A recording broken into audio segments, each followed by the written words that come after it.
til de mennesker, som er kommet hertil og begår kriminalitet. I skal ikke være her. Vi gider ikke jeres vanvidskørsel. Vi gider ikke jeres dominanskultur. I ødelægger verdens dejligste land, og det skal I simpelthen ikke have lov til.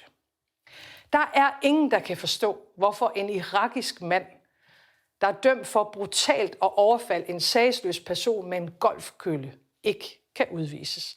Eller hvorfor en tidligere straffet mand fra Kosovo, der er dømt for igennem flere år at have mishandlet sine børn og sin ægtefælle, skal få lov til at blive her. Regeringen foreslår derfor, at udlændinge i fremtiden udvises, hvis de begår alvorlig kriminalitet og idømmes mindst 1 års fængsel.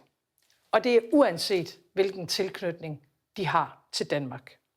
Og dermed bliver det helt klare udgangspunkt, at hvis man for eksempel dømmes for voldtægt eller grov vold eller en anden form for det, vi kalder alvorlig kriminalitet, så er det slut med at være her i Danmark. Takket være en stram dansk udlændingepolitik, og hvor vi allerede går til kanten af konventionerne, så udviser vi allerede i dag mange af de udlændinge, der desværre er kommet hertil og begår kriminalitet.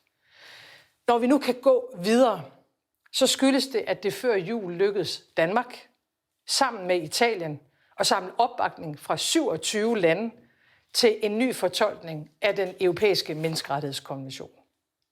Nu skal det først og fremmest være befolkningerne og ofrene, der skal beskyttes, og ikke gerningsmanden.